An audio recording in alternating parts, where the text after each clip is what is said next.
सर्वे भवन्तु सुखिनः का उद्घोष करने वाला भारतवर्ष ज्ञान विज्ञान के क्षेत्र में दुनिया का अग्रणी देश रहा है। सर्वे संतु निरामया के विचार के साथ दुनिया को भारत ने आयुर्वेद जैसा उत्तम चिकित्सा शास्त्र दिया।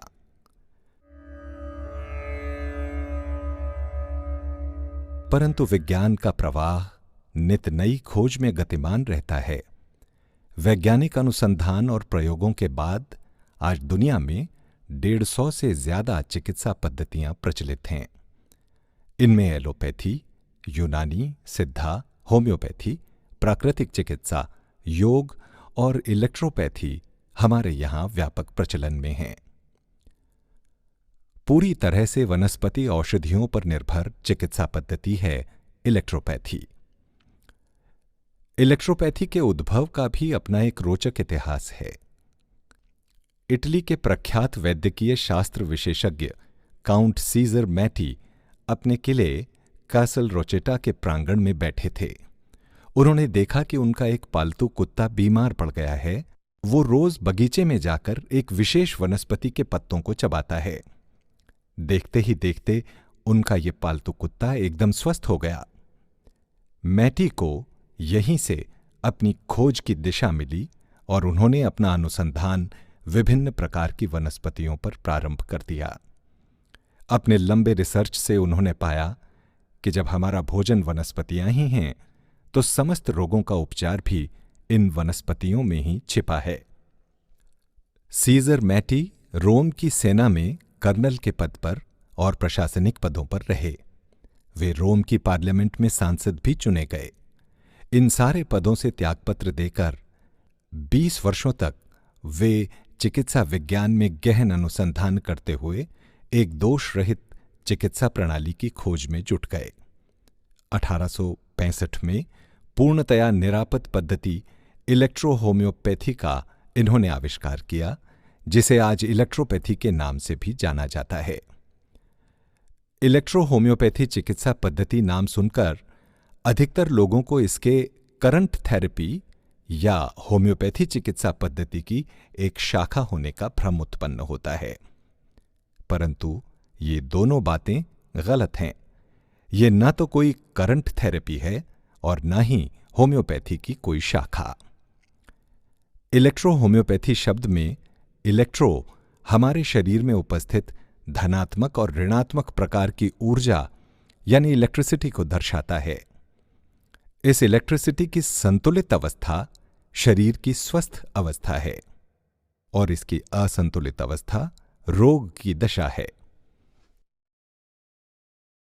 होम्यो एक लैटिन शब्द है जो किसी भी असमानता को समानता की स्थिति में बदलने के लिए प्रयुक्त किया जाता है। पैथी शब्द चिकित्सा पद्धति के लिए प्रयुक्त किया जाता है। इन तीनों गुणों को जोड़कर इलेक्ट्रो होम्योपैथी या इलेक्ट्रोपैथी कहा जाता है। हमारे शरीर में रक्त और लिम्फ नाम के दो द्रव्य निरंतर प्रवाहित होते रहते हैं और शरीर को पोषण देते हैं।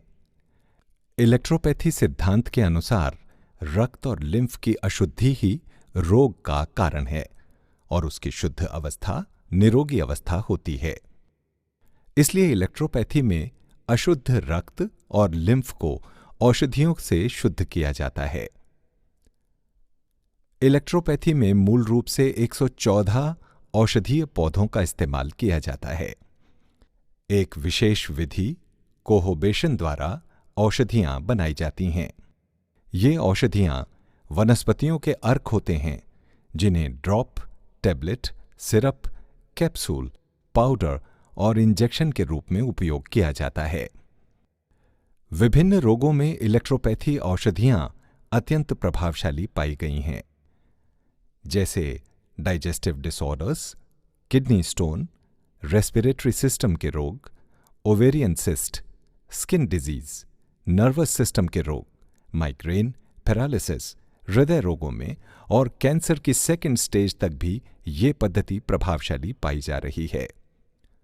कोरोना काल में भी कोविड से बचाव और उपचार में ये औषधियां प्रभावी पाई गईं। इन औषधियों के प्रभावों को देखते हुए नेशनल और इंटरनेशनल रिसर्च जर्नल्स ने भी इस पद्धति में हो रही रिसर्च और औषधियों के परिणामों को प्रकाशित करना प्रारंभ किया है। 1895 में दक्षिण भारत के मंगलूर शहर में फादर मूलर ने कुष्ठ रोगियों के लिए इलेक्ट्रोपैथी औषधियों पर आधारित पहला चिकित्सालय खोला। आजादी के बाद 1953 में उत्तर प्रदेश की सरकार ने इलेक्ट्रोपैथी को मान्यता देने के संबंध में परीक्षण प्रारंभ किया। माननीय सुप्रीम कोर्ट सहित विभिन्न राज्यों के माननीय हाई कोर्ट अपने आदेशों में इलेक्ट्रोपैथी प्रैक्टिस नहीं रोके जाने और इस पद्धति के लिए कानून बनाने के निर्देश केंद्र और राज्य सरकारों को देते रहे हैं। राजस्थान में इलेक्ट्रोपैथी की मान्यता के लिए 1990 से ही प्रयत्न शुरू हो गए थे। 2007 से 2017 के बीच राजस्थान सरकार द्वारा 4 जांच कमेटियों का गठन किया गया। लंबे समय तक जांच करते हुए वैज्ञानिक और विधिक कमेटियों ने सरकार से दृढ़ अनुशंसा की कि इलेक्ट्रोपैथी को राजस्थान में मान्यता दी जानी चाहिए।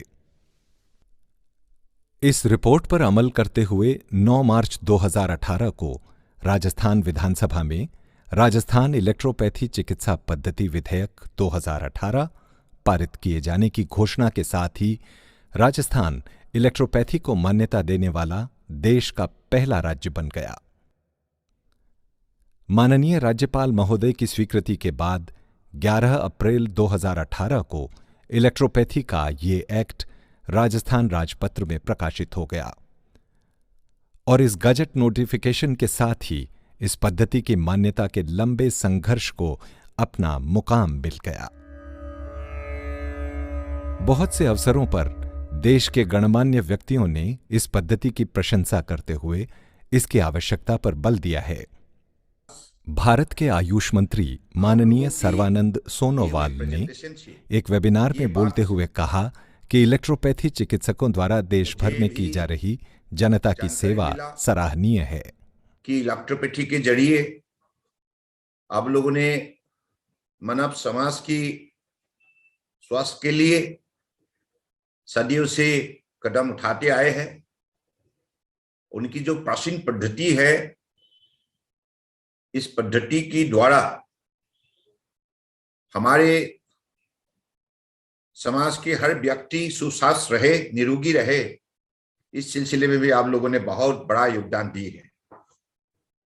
और मुझे लगता है कि सेठिया जी ने राजस्थान के अंदर बाकी जो प्रतिष्ठित प्रसिद्ध जो डॉक्टर है, सारे इलेक्ट्रोपैथी में जो शामिल है, हमारे विद्यार्थी है, फैकल्टीज है, मैं सबको विशेष रूप से धन्यवाद देना चाहता हूं।